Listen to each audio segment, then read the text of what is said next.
नमस्कार विद्यार्थी मित्रों, एसएन विद्यालय द्वारा शुरू करेला ई लर्निंग प्रोग्राम में आपનું हार्दिक स्वागत છે।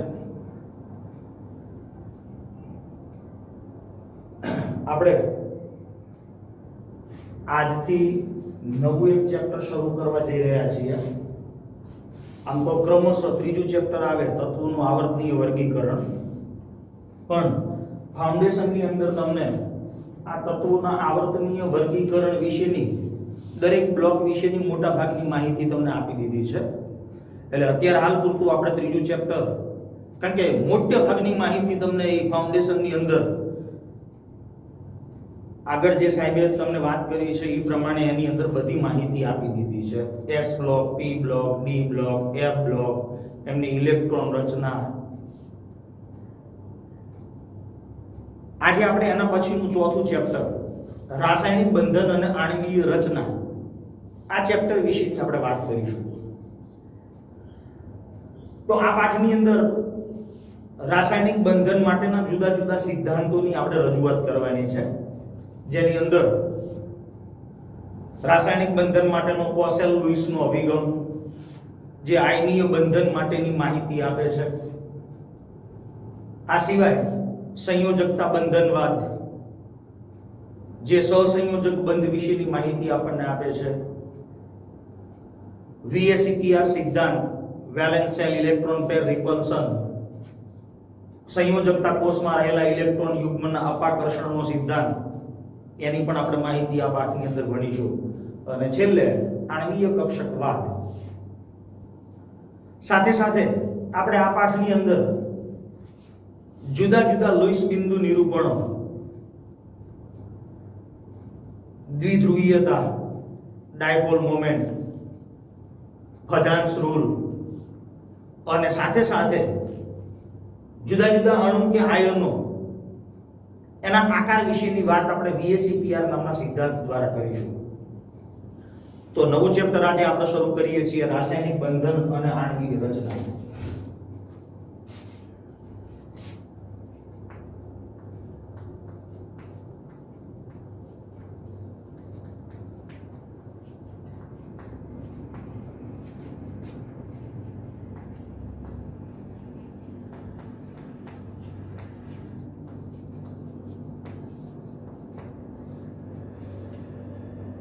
કોઈ પણ દ્રવ્ય અથવા પદાર્થ એક અથવા તો જુદા જુદા પ્રકારના તત્વોનો બનેલો છે। કોઈ પણ દ્રવ્ય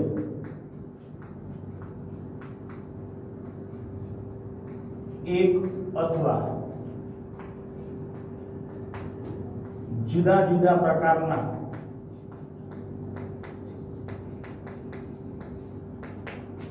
તત્વોથી બનેલો હોય છે।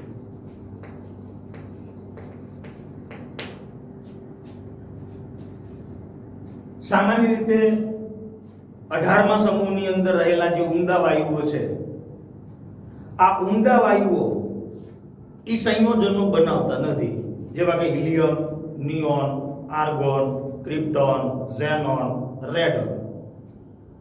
જો કે હવે તો ઝેનોન નામનું તત્વ ઈ પણ જુદા જુદા સંયોજનો બનાવે છે, ઓક્સિજન સાથે અથવા તો ફ્લોરિન સાથે। ટૂંકમાં ઉમદા વાયુઓ સિવાયના કોઈ પણ તત્વો આપણને કુદરતની અંદર સ્વતંત્ર અસ્તિત્વ ધરાવતા જોવા મળતા નથી।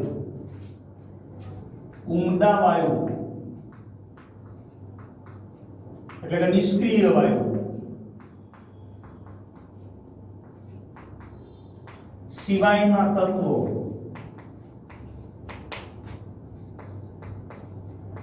કુદરતમાં સ્વતંત્ર અસ્તિત્વ ધરાવતા નથી।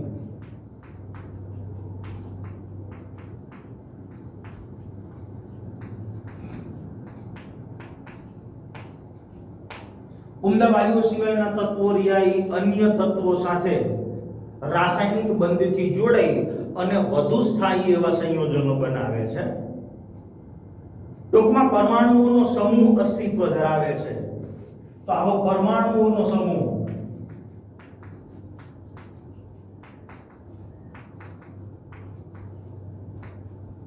જે અસ્તિત્વ ધરાવે છે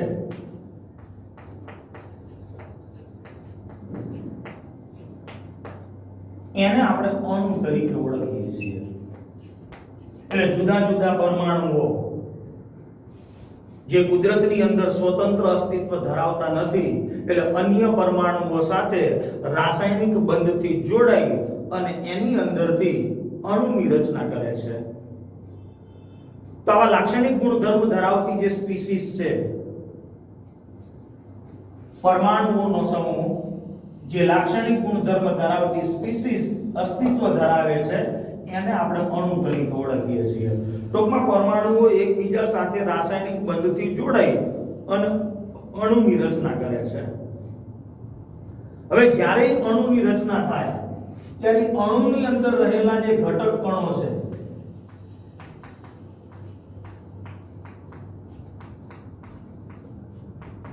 જેવા કે પરમાણુ, અણુ અથવા આયનો, પરમાણુઓનો સમૂહ જે સ્વતંત્ર અસ્તિત્વ ધરાવે છે, આવા લાક્ષણિક ગુણધર્મ ધરાવતી સ્પીસીસ જેને ઘટક, સ્પીસીસ એટલે ઘટક, જેને આપણે અણુ કહીએ છીએ, અને અણુમાં રહેલા ઘટક કણો એકબીજા સાથે એમને બાંધી રાખવા માટે આકર્ષણ બળ હોવું જોઈએ. તો અણુમાં રહેલા ઘટક કણો એને એકબીજા સાથે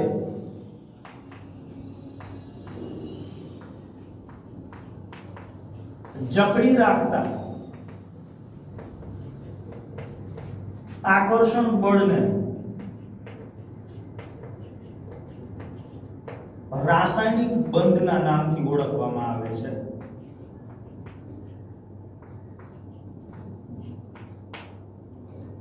અણુમાં રહેલા ઘટક કણો જેવા કે પરમાણુ, અણુ કે આયનોને એકબીજા સાથે જકડી રાખતું એક આકર્ષણ બળ, જેને આપણે રાસાયણિક બંધના નામથી ઓળખીએ છીએ.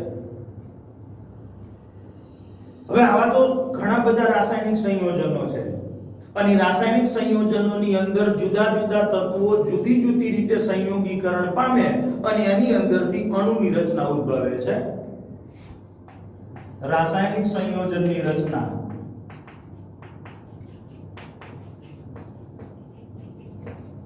જુદા જુદા પરમાણુઓ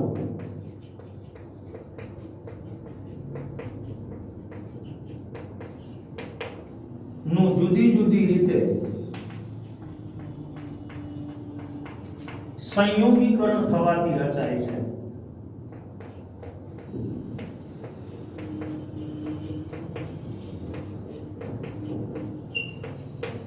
એટલે કે જુદા જુદા સંયોજનોની અંદર સંયોજાતા જે પરમાણુઓ છે, એકબીજા સાથે જુદી જુદી રીતે રાસાયણિક રીતે સંયોજાય છે, અને આવા સંયોજનો બનવાના લીધે એની અંદરથી કેટલાક પ્રશ્નો ઉદ્ભવે છે કે ભાઈ અણુની અંદર રહેલા પરમાણુઓ શા માટે એકબીજા સાથે સંયોજાય છે? શા માટે અમુક ચોક્કસ સંયોજનો જ શક્ય બને છે? શા માટે અમુક પરમાણુઓ એકબીજા સાથે સંયોજાય છે, બીજા કેટલાક પરમાણુઓ એકબીજા સાથે સંયોજાતા નથી? પરમાણુઓ સંયોજાય અને અણુ બને ત્યારે ઈ અણુઓ શા માટે ચોક્કસ આકાર ધરાવે છે? આવા જુદા જુદા જે પ્રશ્નો છે, એ પ્રશ્નોના ઉત્તર માટે થઈ અને સમય સમયના અનુસંધાને નવા નવા જુદા જુદા સિદ્ધાંતો અને જુદા જુદા ખ્યાલો રજૂ કરવામાં આવ્યા. ટૂંકમાં રાસાયણિક સંયોજનની રચના થાય છે ત્યારે એમાં રહેલા પરમાણુઓ એકબીજા સાથે જુદી જુદી રીતે રાસાયણિક સંયોગીકરણ અનુભવી અને આવા સંયોજનોની રચના કરે છે, અને એના અનુસંધાને એ સંયોજનોની રચના માટે થઈ અને જુદા જુદા સિદ્ધાંતો અને જુદા જુદા ખ્યાલો એ રજૂ કરવામાં આવ્યા. તો આવા રાસાયણિક બંધન માટેના જે જુદા જુદા ખ્યાલો છે, એની અંદર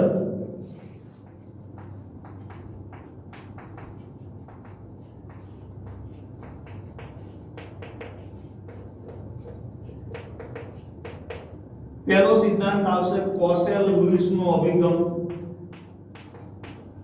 અથવા કોસેલ-લુઈસ સિદ્ધાંત.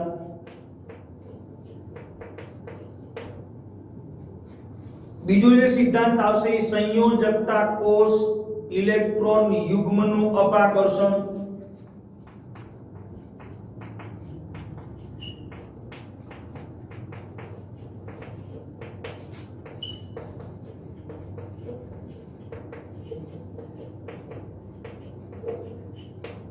જેને આપણે VSEPR સિદ્ધાંતના નામથી ઓળખીએ છીએ. પરમાણુઓ વચ્ચે રાસાયણિક બંધની રચના થઈ અને અણુની રચના થાય છે ત્યારે રાસાયણિક બંધન માટે થઈ અને સમયના અંતરે આવા જુદા જુદા સિદ્ધાંતો અસ્તિત્વમાં આવ્યા છે. એમાંનો પહેલો રાસાયણિક બંધન માટેનો કોસેલ-લુઈસનો સિદ્ધાંત આવશે, જે આયનીય સંયોજનોમાં બનતા બંધ વિશેની માહિતી આપણને આપે છે. બીજો આવશે સંયોજકતા કોષના ઇલેક્ટ્રોન યુગ્મનું અપાકર્ષણનો સિદ્ધાંત. ત્રીજો આવશે સંયોજકતા બંધનવાદ.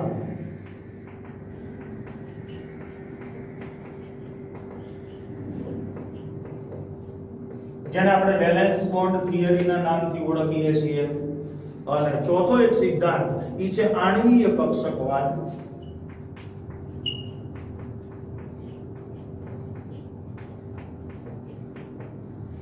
મોલેક્યુલર ઓર્બિટલ થિયરી, કે જેમાં જુદા જુદા પરમાણુઓની પરમાણવીય કક્ષકો સંયોજાઈને એની અંદરથી અણુની રચના થાય.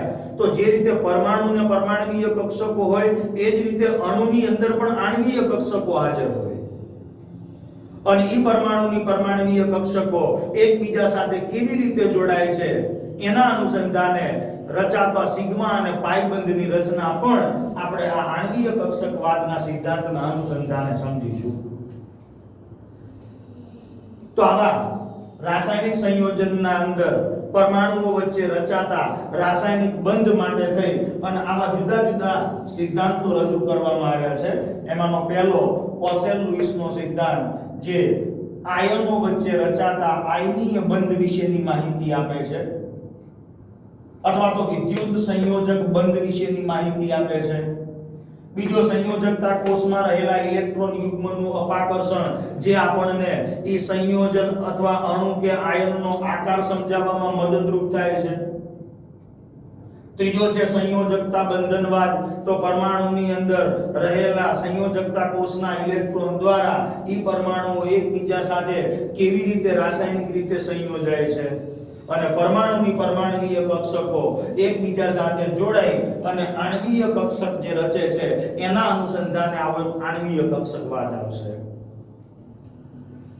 ટૂંકમાં આ બધા જ સિદ્ધાંતોને જો આપણે સમજવા હોય રાસાયણિક બંધન માટેના, તો આપણને પહેલા પરમાણુની અંદર રહેલા સંયોજકતા કક્ષાના અથવા તો પરમાણુની કે તત્વની ઇલેક્ટ્રોન રચના વિશેની આપણી માહિતી હોવી જોઈએ.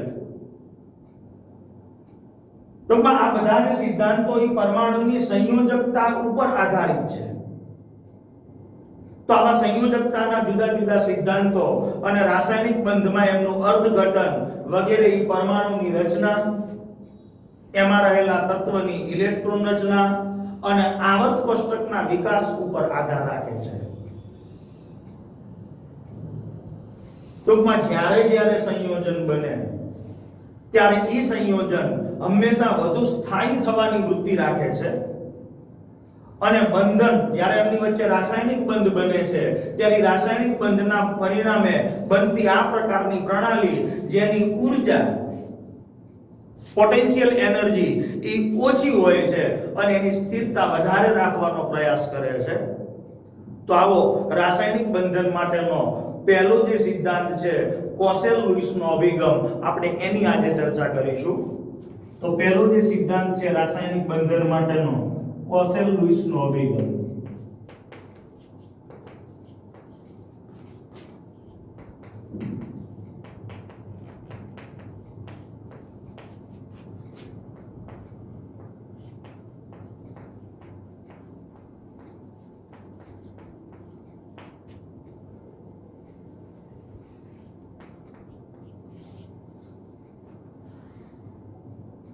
કોઈ પણ સિદ્ધાંત આપણે સમજવો હોય તો પહેલા તો આપણને ઈ સંયોજનની અંદર ભાગ લેતા પરમાણુઓની અથવા ઈ તત્વોની ઇલેક્ટ્રોન રચના વિશેની માહિતી આપણને હોવી જોઈએ. અને ઈ આપણે તત્વોનું આવર્તનીય વર્ગીકરણ નામના ચેપ્ટરની અંદર ભણી ચૂક્યા છીએ. પરમાણુનું બંધારણ જે હતું એ પરમાણુના બંધારણની અંદર પણ મેં તમને આવી જુદી જુદી પરમાણુની પરમાણવીય કક્ષકોમાં ઇલેક્ટ્રોનની ગોઠવણી વિશેની માહિતી પણ તમને આપી છે. તો આવી ઇલેક્ટ્રોનના સંદર્ભમાં રાસાયણિક બંધની રચના સમજાવવા માટે ઘણા બધા પ્રયત્નો કરવામાં આવ્યા. અણુમાં રહેલા પરમાણુઓના ઇલેક્ટ્રોનના સંદર્ભમાં રાસાયણિક બંધની રચના સમજાવવા માટે આવા ઘણા બધા પ્રયત્નો થયા. પણ ઈસવીસન 1916 ની સાલમાં કોસેલ લુઈસ નામનો જે સિદ્ધાંત છે એ સ્વતંત્ર રીતે આવા રાસાયણિક બંધની સંતોષકારક સમજણ આપવામાં સફળ રહ્યો. તો કોસેલ લુઈસનો જે અભિગમ છે એમાં એમણે સંયોજકતા જે પરમાણુઓ છે પરમાણુની સંયોજકતા વિશેની તર્કબદ્ધ સમજૂતી આપી અને એ ઉમદા વાયુઓ કે જેની નિષ્ક્રિયતા ઉપર આધારિત હતી. ટૂંકમાં કોસેલ અને લુઈસનો જે અભિગમ છે એ અભિગમમાં પરમાણુઓ ની બાહ્યતમ કક્ષામાં જે ઇલેક્ટ્રોન છે એ બાહ્યતમ કોષમાં રહેલા ઇલેક્ટ્રોન એ નિષ્ક્રિય વાયુઓ એટલે કે ઉમદા વાયુઓની જેમ સ્થાયી અષ્ટક રચના પ્રાપ્ત કરવાનો પ્રયત્ન કરે છે. તો સંયોજનમાં રહેલા પરમાણુઓ કે જેના ઇલેક્ટ્રોનના સંદર્ભમાં આવા રાસાયણિક બંધની રચના સમજાવવા માટે ઈસવીસન 1916 ની અંદર કોસેલ લુઈસ નામનો જે રાસાયણિક બંધન માટેનો સિદ્ધાંત છે એ રાસાયણિક બંધન વિશેની સંતોષકારક સમજણ આપવામાં સફળ રહ્યો. લુઈસ નામના વૈજ્ઞાનિકે પરમાણુને એક ધન ભાર ધરાવતા કર્નલ તરીકે ઓળખ્યું.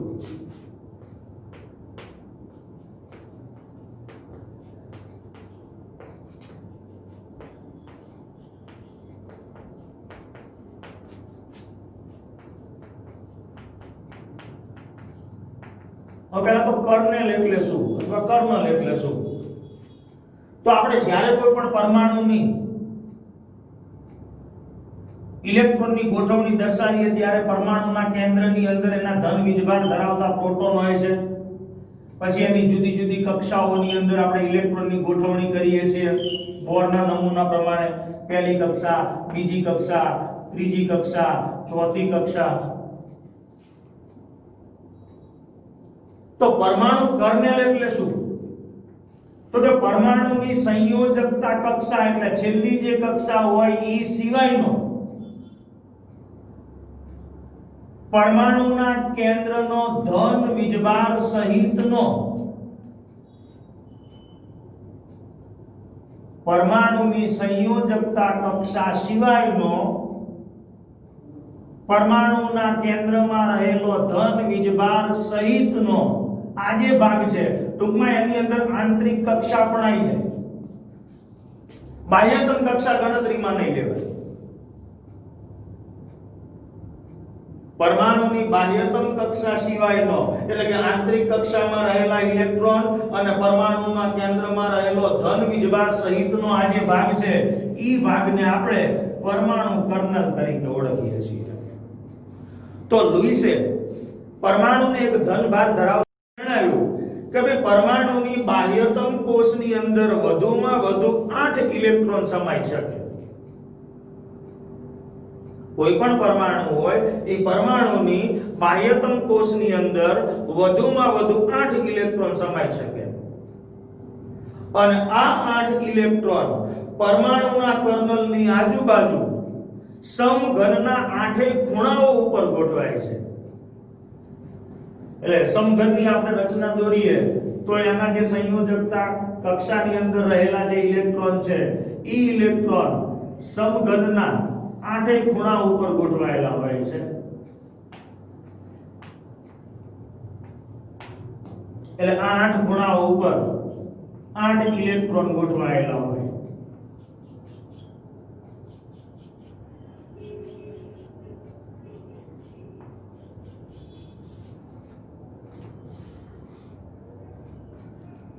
પરમાણુને એક ધનભાર ધરાવતા કર્નલ તરીકે ગણાવ્યો અને જણાવ્યું કે પરમાણુની બાહ્યતમ કોષમાં વધુમાં વધુ 8 ઇલેક્ટ્રોન સમાઈ શકે અને એ 8 ઇલેક્ટ્રોન આ કર્નલની આજુબાજુ સમઘનના 8 ખૂણાઓ ઉપર ગોઠવાય. દાખલા તરીકે સોડિયમની વાત કરીએ તો સોડિયમનો પરમાણુ ક્રમાંક 11 છે, એની ઇલેક્ટ્રોન રચના 2 8 1 છે, એટલે એની બાહ્યતમ કક્ષામાં 1 ઇલેક્ટ્રોન છે। એનો અર્થ એવો થયો કે સોડિયમ જે પરમાણુ છે ઈ પરમાણુ કર્નલમાં એક જે બાહ્યતમ કક્ષાનો ઇલેક્ટ્રોન છે આ સમઘનના 8 ખૂણાઓ પૈકી ગમે તે એક ખૂણા ઉપર હાજર હશે। એવી જ રીતે ઉમદા વાયુ કોઈ લઈ લઈએ, દાખલા તરીકે નિયોન છે જેનો પરમાણુ ક્રમાંક 10 છે, એની ઇલેક્ટ્રોન રચના 2 8 છે, તો બાહ્યતમ કોષની અંદર 8 ઇલેક્ટ્રોન છે। આ 8 ઇલેક્ટ્રોન સમઘનના 8 ખૂણાઓ ઉપર ગોઠવાયેલા છે। તો લુઈસે પરમાણુને પરમાણુ કર્નલ તરીકે ગણાવ્યો અને જણાવ્યું કે બાહ્યતમ કોષની અંદર વધુમાં વધુ 8 ઇલેક્ટ્રોન સમાઈ શકે અને 8 ઇલેક્ટ્રોન પરમાણુના કર્નલની આજુબાજુ સમઘનના 8 ખૂણાઓ ઉપર ગોઠવાય છે। સોડિયમ પરમાણુ હોય તો સોડિયમ પરમાણુની અંદર બાહ્યતમ કક્ષાનો એક ઇલેક્ટ્રોન આ સમઘનના 8 ખૂણાઓ પૈકી ગમે તે એક ખૂણા ઉપર હાજર હોય। ઉમદા વાયુના પરમાણુની વાત કરીએ, દાખલા તરીકે નિયોન, તો એની બાહ્યતમ કક્ષામાં 8 ઇલેક્ટ્રોન છે, એટલે એ 8 ઇલેક્ટ્રોન આ સમઘનના 8 ખૂણા ઉપર ગોઠવાયેલો હોય। ટૂંકમાં ઇલેક્ટ્રોનનું આ અષ્ટક એ વિશિષ્ટ રીતે સ્થાયી ઇલેક્ટ્રોનની ગોઠવણી રજૂ કરે છે। એટલે જે પરમાણુના બાહ્યતમ કોષની અંદર 8 ઇલેક્ટ્રોન હોય આવો પરમાણુ વિશિષ્ટ રીતે સ્થાયી ઇલેક્ટ્રોનની ગોઠવણી ધરાવે છે। તો લુઈસ નામના વૈજ્ઞાનિકે જણાવ્યું કે પરમાણુ જ્યારે રાસાયણિક બંધથી જોડાય ત્યારે સ્થાયી અષ્ટક રચના પ્રાપ્ત કરે છે। કોઈ પણ પરમાણુ જ્યારે રાસાયણિક બંધથી જોડાય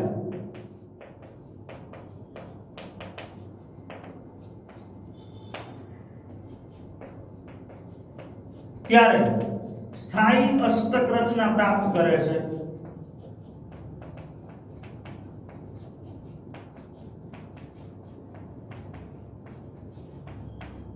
દાખલા તરીકે સોડિયમ ક્લોરાઇડની આપણે વાત કરીએ, NaCl નામનો અણુ છે અને આ સોડિયમ ક્લોરાઇડની અંદર સોડિયમ અને ક્લોરીન વચ્ચે રાસાયણિક બંધની રચના થયેલી છે। આ સોડિયમ ક્લોરાઇડની અંદર રહેલો સોડિયમનો પરમાણુ જેની ઇલેક્ટ્રોન રચના 2 8 1 છે, હવે એને જો સ્થાયી અષ્ટક રચના નિષ્ક્રિય વાયુ જેવી પ્રાપ્ત કરવી હોય તો આ એક ઇલેક્ટ્રોન ગુમાવે, એટલે સોડિયમનો પરમાણુ એક ઇલેક્ટ્રોન ગુમાવી અને સોડિયમ ધન આયન બનાવે જેની ઇલેક્ટ્રોન રચના 2 8 થશે। એ જ રીતે ક્લોરીનનો પરમાણુ જેની ઇલેક્ટ્રોન રચના 2 8 7 છે। હવે બાહ્યતમ કક્ષામાં અષ્ટક રચના પ્રાપ્ત કરવા માટે ક્લોરીનનો પરમાણુ એક ઇલેક્ટ્રોન મેળવી અને Cl માઈનસ આયન બનાવે જેની ઇલેક્ટ્રોન રચના 2 8 8 થશે। તો આ રીતે સોડિયમમાંથી સોડિયમ ધન આયન બને જે સ્થાયી અષ્ટક રચના ધરાવે છે। ક્લોરીનમાંથી Cl માઈનસ આયન બને, ઈ પણ બાહ્યતમ કોષમાં સ્થાયી અષ્ટક રચના ધરાવે છે। અને આવા ધન અને ઋણ આયનો જે સ્થાયી અષ્ટક રચના ધરાવે છે તો સોડિયમનો પરમાણુ એક ઇલેક્ટ્રોન ક્લોરીનના પરમાણુને આપી દે છે અને એને પરિણામે સોડિયમ અને ક્લોરીન વચ્ચે આયનીય બંધની રચના થાય છે। તો આયનીય બંધ એટલે સંયોજનમાં એક પરમાણુ ઇલેક્ટ્રોન ગુમાવવાની વૃત્તિ ધરાવતો હોય અને બીજો પરમાણુ ઇલેક્ટ્રોન સ્વીકારવાની વૃત્તિ ધરાવતો હોય। ટૂંકમાં ઇલેક્ટ્રોનની આપ-લે દ્વારા જ્યારે બે પરમાણુઓ વચ્ચે રાસાયણિક બંધ બને ત્યારે ઈ પરમાણુઓ સ્થાયી અષ્ટક રચના પ્રાપ્ત કરે છે અને આયનીય સંયોજનની રચના કરે છે। એ જ રીતે ફ્લોરીન છે, ક્લોરીન છે, H2 છે, તો એની અંદર આ આયનીય સંયોજનો નથી પણ આની અંદર રહેલા પરમાણુઓ પણ સ્થાયી અષ્ટક રચના પ્રાપ્ત કરવા માટે ઇલેક્ટ્રોનની ભાગીદારીથી રાસાયણિક બંધની રચના કરે છે। ટૂંકમાં અહીં આ અણુમાં રહેલા પરમાણુઓ પણ અષ્ટક રચના પ્રાપ્ત કરે છે।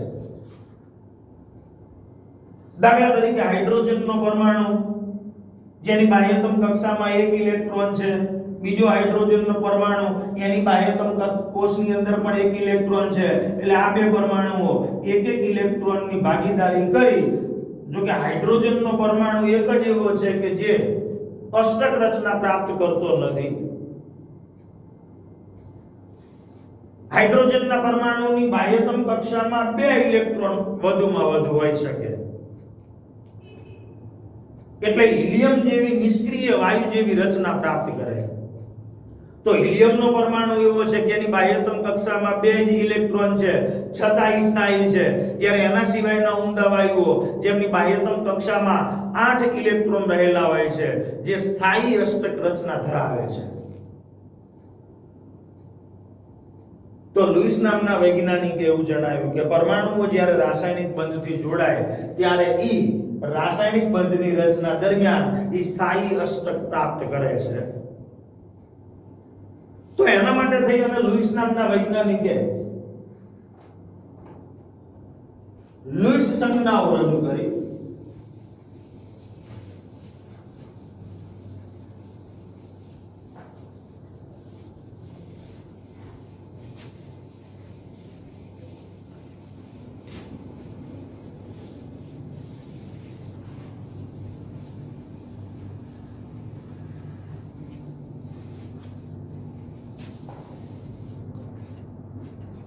હવે આપણે વાત કરીશું લુઈસ સંજ્ઞા.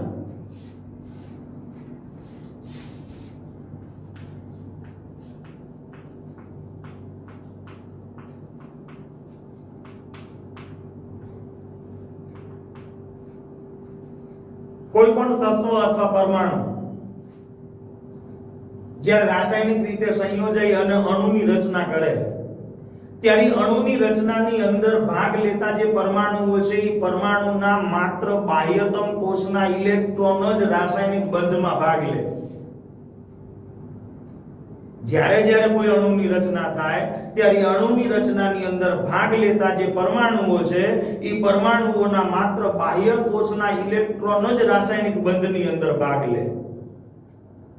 તો આવા અણુમાં રહેલા પરમાણુના બાહ્યતમ કોષના જે ઇલેક્ટ્રોન છે એને આપણે સંયોજકતા ઇલેક્ટ્રોન તરીકે ઓળખીએ છીએ. તો પરમાણુની બાહ્યતમ કોષમાં રહેલા ઇલેક્ટ્રોન જેને આપણે સંયોજકતા ઇલેક્ટ્રોન તરીકે ઓળખીએ છીએ.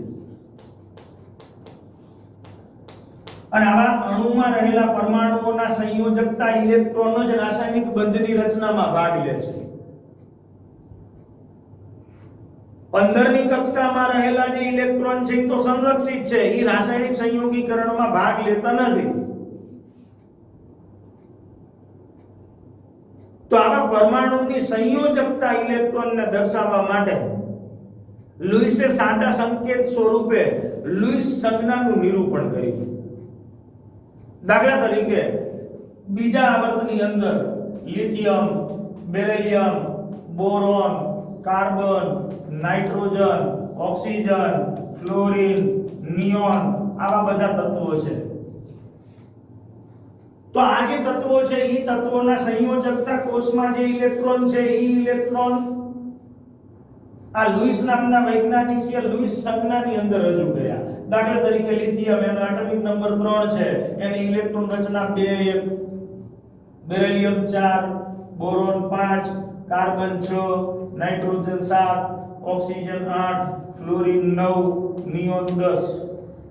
આની ઇલેક્ટ્રોન રચના 2 2 છે. હા, કક્ષકમાં ઇલેક્ટ્રોનની ગોઠવણી કરવી હોય તો 1s2 2s1, એ જ રીતે આની 1s2 2s2, boron 2 3, carbon 2 4, nitrogen 2 5, oxygen 2 6, fluorine 2 7, neon 2 8. તો આ એમના સંયોજકતા ઇલેક્ટ્રોન છે. તો એ સંયોજકતા ઇલેક્ટ્રોન જ રાસાયણિક બંધની રચનાની અંદર ભાગ લે છે.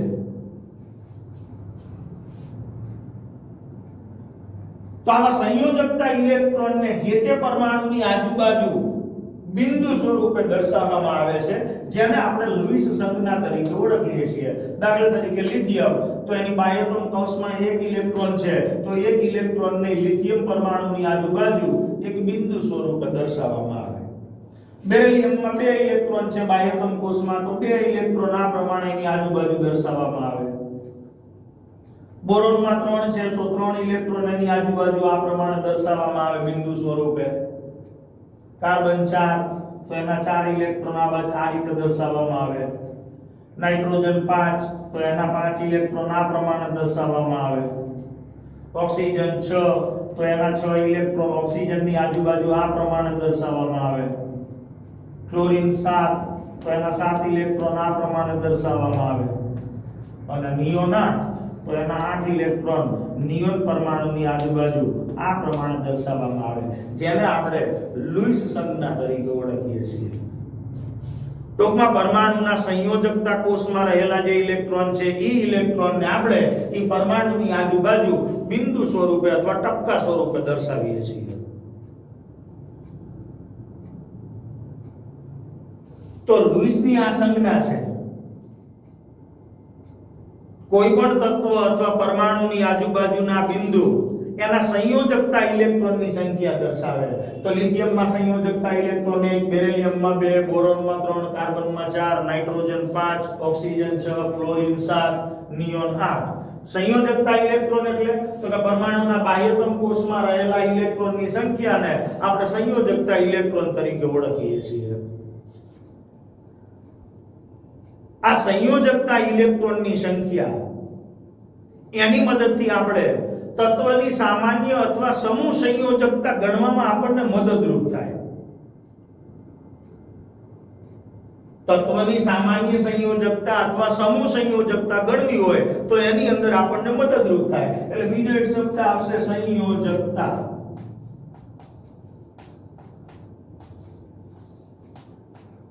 તો સંયોજકતા એટલે જ્યારે અણુની રચના થાય ત્યારે અણુની રચનાની અંદર ભાગ લેતા પરમાણુ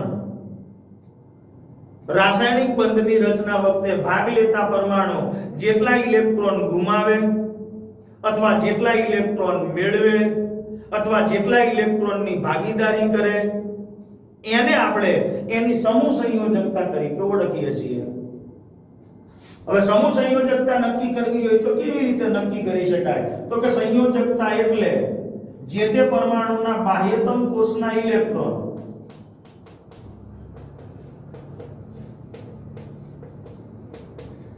અથવા ઈ બાહ્યતમ કોષના ઇલેક્ટ્રોનને 8 માંથી બાદ કરો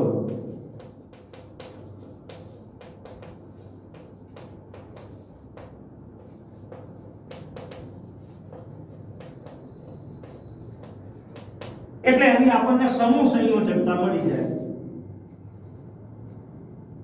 કોઈ પણ તત્વની આજુબાજુ જે બિંદુ દર્શાવ્યા છે એ આના સંયોજકતા ઇલેક્ટ્રોન છે.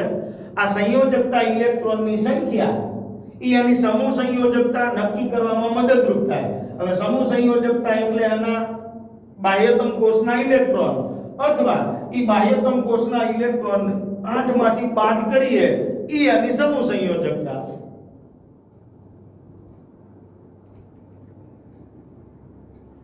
દાખલા તરીકે લિથિયમ, તો એની બાહ્યતમ કોષમાં 1 ઇલેક્ટ્રોન છે એટલે સમૂહ સંયોજકતા 1. બેરિલિયમ સમૂહ સંયોજકતા 2. બોરોન સમૂહ સંયોજકતા 3. હવે જ્યાં સુધી પરમાણુની બાહ્યતમ કક્ષામાં 1-2 ઇલેક્ટ્રોન હોય ત્યાં સુધી આવા પરમાણુઓ ઇલેક્ટ્રોન ગુમાવવાની વૃત્તિ ધરાવે છે. હવે 8 માંથી બાદ કરો એ પણ એના 8 માંથી એના સંયોજકતા ઇલેક્ટ્રોન બાદ કરો બાહ્યતમ કોષના ઈ પણ એની સમૂહ સંયોજકતા ગણવામાં આવે. દાખલા તરીકે ફ્લોરિન, તો એની સમૂહ સંયોજકતા 7 અથવા 1 ઇલેક્ટ્રોન મેળવે છે એટલે 8 માંથી 7 બાદ કરીએ એટલે 1 ગણાય. એ જ રીતે ઓક્સિજન 6 પણ 2 ઇલેક્ટ્રોન મેળવે એટલે સમૂહ સંયોજકતા 2 ગણવામાં આવે. ટૂંકમાં તત્વની આજુબાજુના આ બિંદુ સંયોજકતા ઇલેક્ટ્રોનની સંખ્યા દર્શાવે અને આ સંયોજકતા ઇલેક્ટ્રોનની સંખ્યા ઈ તત્વની સામાન્ય અથવા તો સમૂહ સંયોજકતા ગણવામાં મદદરૂપ થાય. ટૂંકમાં કોસેલ અને લુઈસ નામના વૈજ્ઞાનિકે આ રાસાયણિક બંધનના સંદર્ભમાં આવી કેટલીક માહિતીઓ રજૂ કરી. કોસેલ અને લુઈસે એવી રજૂઆત કરી આ સિદ્ધાંતની અંદર કે ભાઈ હેલોજન સમૂહના જે તત્વો છે 17મો સમૂહ જે ઊંચી વિદ્યુત ઋણમયતા ધરાવે છે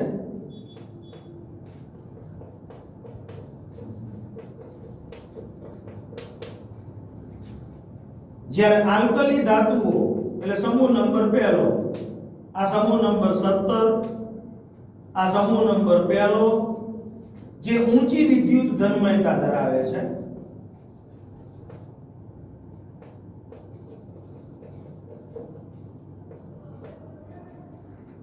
ટૂંકમાં 17મો સમૂહ એટલે હેલોજન સમૂહ અને પહેલો સમૂહ એટલે આલ્કલી ધાતુઓનો સમૂહ. 17મા સમૂહના તત્વોની વિદ્યુત ઋણતા વધુ હોય છે એટલે એ બધા તત્વો ઇલેક્ટ્રોન સ્વીકારવાની વૃત્તિ ધરાવે છે, જ્યારે પહેલો સમૂહ આલ્કલી ધાતુઓનો કે જે ઇલેક્ટ્રોન ગુમાવવાની વૃત્તિ ધરાવે છે એટલે ઊંચી વિદ્યુત ધનમયતા ધરાવે છે. અને એટલે જ આ બે સમૂહને આવર્ત કોષ્ટકની અંદર નિષ્ક્રિય અથવા ઉમદા વાયુઓના સમૂહથી અલગ કરેલા છે.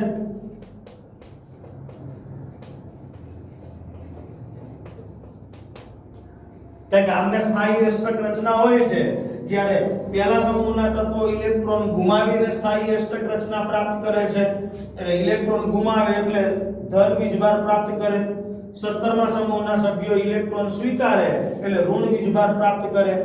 તો આમની વિદ્યુત ઋણતા વધુ છે, આમની વિદ્યુત ધનમયતા ઊંચી છે, એને પરિણામે એમને ઉમદા વાયુના સમૂહથી આવર્ત કોષ્ટકમાં અલગ રાખેલ છે.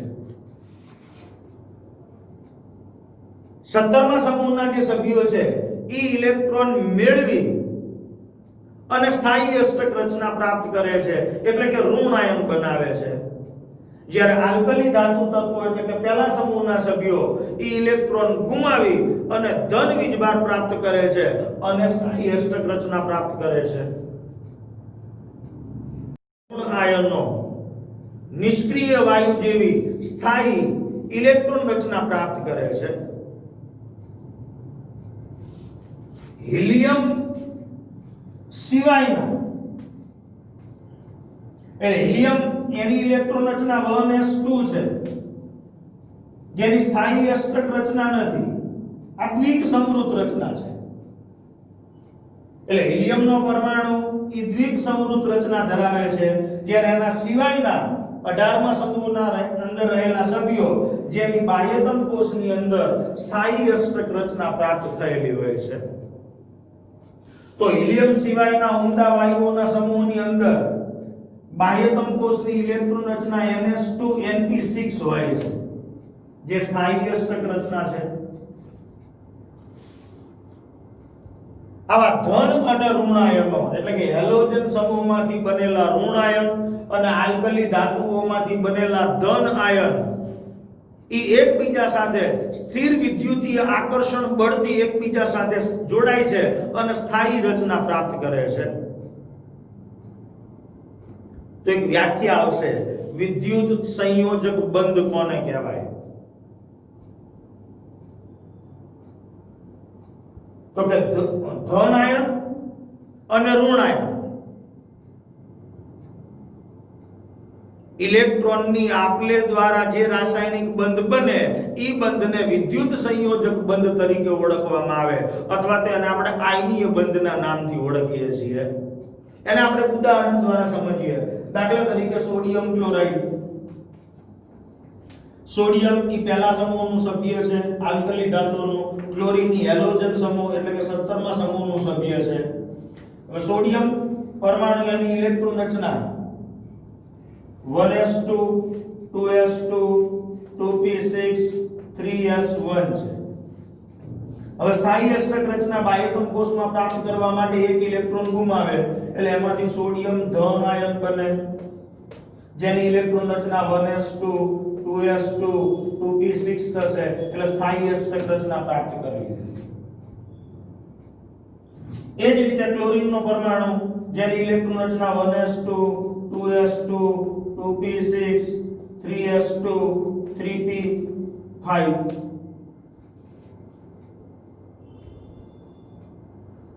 તો ક્લોરીનનો પરમાણુ બાહ્યતમ કોષમાં સ્થાયી અષ્ટક રચના પ્રાપ્ત કરવા માટે એક ઇલેક્ટ્રોન મેળવે છે એટલે એની અંદરથી Cl- આયન બને. એક ઇલેક્ટ્રોન આ p કક્ષકની અંદર ઉમેરાય એટલે એને સ્થાયી અષ્ટક રચના પ્રાપ્ત થઈ જાય.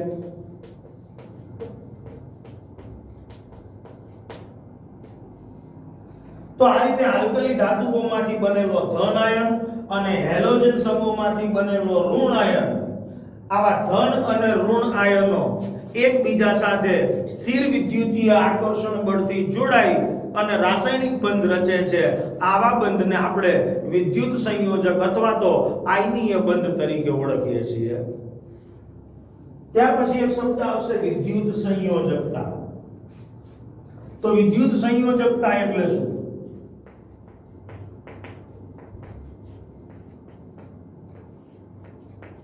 તો વિદ્યુત સંયોજકતા એટલે પરમાણુ સ્થાયી અષ્ટક રચના પ્રાપ્ત કરવા માટે ઇલેક્ટ્રોન ગુમાવીને ધન આયન અથવા ઇલેક્ટ્રોન મેળવીને ઋણ આયન પ્રાપ્ત કરે છે.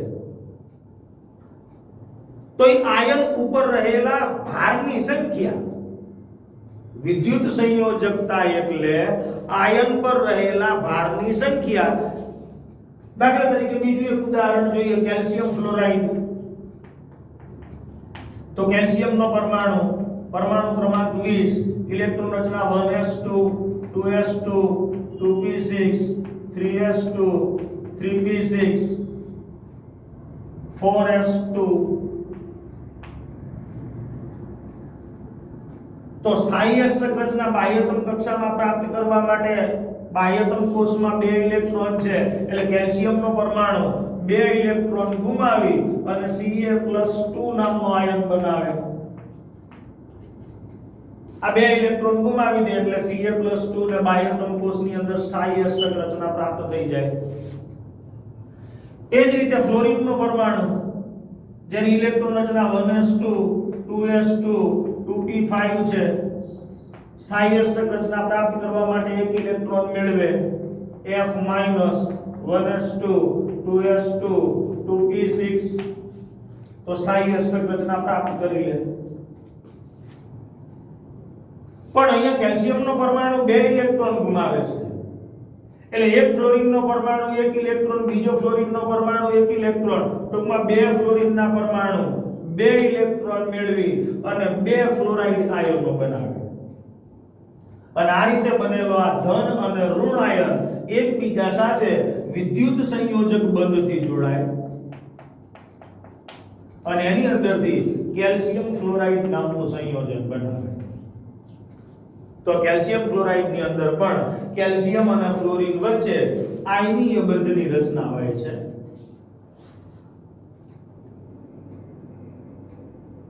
તો અહીંયા કેલ્શિયમ એની વિદ્યુત સંયોજકતા કેટલી? તો કે કેલ્શિયમની વિદ્યુત સંયોજકતા 2, ફ્લોરીનની વિદ્યુત સંયોજકતા કેટલી? તો ફ્લોરીનનો પરમાણુ 1 ઇલેક્ટ્રોન મેળવે છે એટલે ફ્લોરીનની વિદ્યુત સંયોજકતા 1. ટૂંકમાં વિદ્યુત સંયોજકતા એટલે આયન ઉપરના એકમ ભારની સંખ્યા. આમ કોસેલ-લુઈસનો આ અભિગમ કે જે ઇલેક્ટ્રોનની હેરફેર વડે આયનોની રચનાને અને આયનોની સ્ફટિકની અંદર અંગેના ખ્યાલો રજૂ કરવાની અંદર આપણને પૂરતી માહિતી આપે છે. તો આ તો આયનો વચ્ચે રચાતા આયનીય બંધ માટેનો કોસેલ-લુઈસનો અભિગમ હતો. પણ મોટા ભાગના જે સંયોજનો છે એ સંયોજનો આ ખ્યાલ સાથે મેળ ધરાવતા નથી કે બધા સંયોજનો આયનીય બંધ બનાવતા નથી. દર વખતે એક પરમાણુ ઇલેક્ટ્રોન ગુમાવીને ધન આયન બનાવે, બીજો પરમાણુ ઇલેક્ટ્રોન સ્વીકારીને ઋણ બનાવે, તો એ ધન અને ઋણ આયનો વચ્ચે આયનીય બંધ બને. પણ દર વખતે આવું હોતું નથી. એવા સંયોજનો હોય છે કે જ્યાં પરમાણુઓ વચ્ચે ઇલેક્ટ્રોનની આપ-લે શક્ય નથી. એનો અર્થ કે એવા અણુઓની રચના સમજાવવા માટે કોસેલ-લુઈસનો અભિગમ ઉપયોગી બનતો નથી. અને છેલ્લો એક મુદ્દો અષ્ટકનો નિયમ, એની આપણે વાત કરીએ.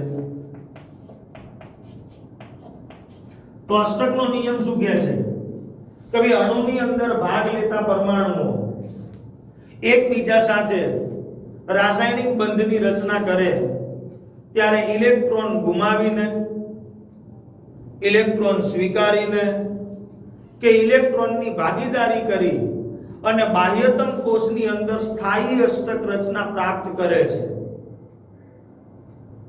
અણુમાં રહેલા પરમાણુઓ નિષ્ક્રિય વાયુ અથવા ઉમદા વાયુ જેવી રચના પ્રાપ્ત કરવા માટે બાહ્યતમ કોષના ઇલેક્ટ્રોન ગુમાવીને, મેળવીને કે ઇલેક્ટ્રોનની ભાગીદારી કરી અને સ્થાયી અષ્ટક રચના પ્રાપ્ત કરે છે. આ નિયમને આપણે અષ્ટકના નિયમ તરીકે ઓળખીએ છીએ. તો અહીંયા કોસેલ-લુઈસ નામનો જે સિદ્ધાંત છે આયનીય બંધ અંગેનો અથવા વિદ્યુત સંયોજક બંધ વિશેનો, એની માહિતી અહીંયા પૂરી થાય છે. બાકીના ટોપિકની ચર્ચા આપણે આગળના વિડીયોમાં કરીશું. નમસ્કાર.